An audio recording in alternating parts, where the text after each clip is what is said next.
মুসলমানদের মাঝে এমন কিছু সম্মানিত সৌভাগ্যবান ব্যক্তি আছেন যাদেরকে মুস্তাজাবুদ দাওয়া বলা হয়। আল্লাহ সুবহানাহু ওয়া তাআলার সেই সৌভাগ্যবান নেককার বান্দা যার দোয়া সাধারণত আল্লাহ সুবহানাহু ওয়া তাআলা ফিরিয়ে দেন না।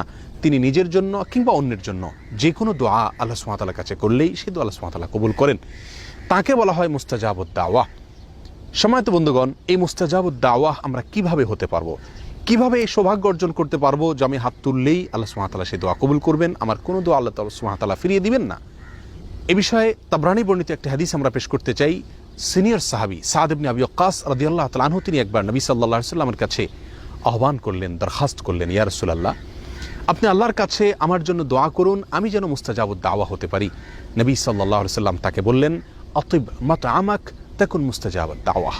সাদ, তুমি তোমার খাদ্যকে হালাল রাখবে, পবিত্র রাখবে, পরিচ্ছন্ন রাখবে হারাম এবং হারামের লেশ থেকে, তাহলে তুমি মুস্তাজাবুদ দাওয়া হতে পারবে। তাবরানী বর্ণিত হাদিসটিকে মুহাদ্দিসিনের কেউ কেউ যায়িফ বললেও এই বিষয়ে আরও বহু বিশুদ্ধ হাদিস বর্ণিত রয়েছে।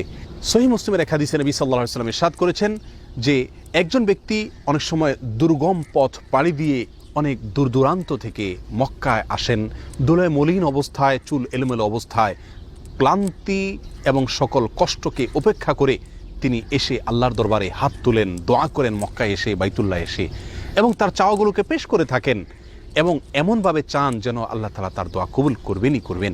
নবী সাল্লাল্লাহু আলাইহি ওয়াসাল্লাম বলেন, আন্না ইউস্তাজাবু লাহ, সে ব্যক্তির দোয়া কিভাবে কবুল হবে এটা কিভাবে কল্পনা করা যেতে পারে? কারণ সেই ব্যক্তির দেহ গঠিত হয়েছে হারাম দিয়ে, তার যে সম্পদ তিনি গড়ে তুলেছেন সেগুলোর পিছনে হারাম উপার্জন রয়েছে, হারামের ভূমিকা রয়েছে। অতএব সেই ব্যক্তি আল্লাহ সুবহানাহু ওয়া তাআলার কাছে যতই দোয়া করুক, যতই মক্কায় গিয়ে দোয়া করুক, যত কষ্ট করে এসেই দোয়া করুক না কেন, আল্লাহ সুবহানাহু ওয়া তাআলা তার দোয়া কিভাবে কবুল করবেন? অর্থাৎ দোয়া কবুল হওয়ার কোনো প্রশ্নই উঠতে পারে না। সম্মানিত বন্ধুগণ, এই হাদিস আমাদেরকে যে বার্তা দেয়, আমরা যদি মুস্তাজাবুদ দাওয়া হতে চাই, আমাদের দোয়া আল্লাহ সুবহানাহু ওয়া তাআলা ফিরিয়ে দিবেন না, সকল দোয়া আল্লাহ তাআলা কবুল করবেন, এটা যদি আমরা চাই, তাহলে আমাদেরকে সর্বপ্রধান এবং মূল যে বিষয়টির প্রতি খেয়াল রাখতে হবে সেটি হলো আমার খাদ্য গ্রহণ এবং যে কোনো উপার্জন যেন সম্পূর্ণ হালাল হয়। সাদ ইবনে আবি ওয়াক্কাস রাদিয়াল্লাহু তাআলা আনহুর একটি বকরি ছিল। একবার বকরিটি তার প্রতিবেশীর ঘরে প্রবেশ করে সেখান থেকে কিছু খাবার খেয়ে বের হয়ে এসেছে। তিনি সেটি খেয়াল করেছেন। বিষয়টি তার নজরে পড়ার পরে দীর্ঘদিন পর্যন্ত আর তিনি ওই বকরির দুধ পান করতেন না, অথচ নিয়মিত তিনি সেই বকরির দুধ পান করে থাকতেন। কেন দুধ পান করা ছেড়ে দিয়েছেন? শুধু এই জন্য যে এই বকরি যে খাদ্য গ্রহণ করেছে, অননুমোদিত আরেকজনের খাবার সে গ্রহণ করে এসেছে, অতএব এর ফলে তার দেহ গঠন হবে, তার দুধ সেখান থেকে গঠন হবে, সে দুধ আমি পান করলে আমার শরীরের ভিতরে সেটা প্রবেশ করবে এবং আমার দোয়ার ভিতরে তার প্রভাব পড়বে, আমার দোয়া আল্লাহ সুবহানাহু ওয়া তাআলার কাছে কবুল হবে না, আমি মুস্তাজাবুদ দাওয়া হতে পারবো না।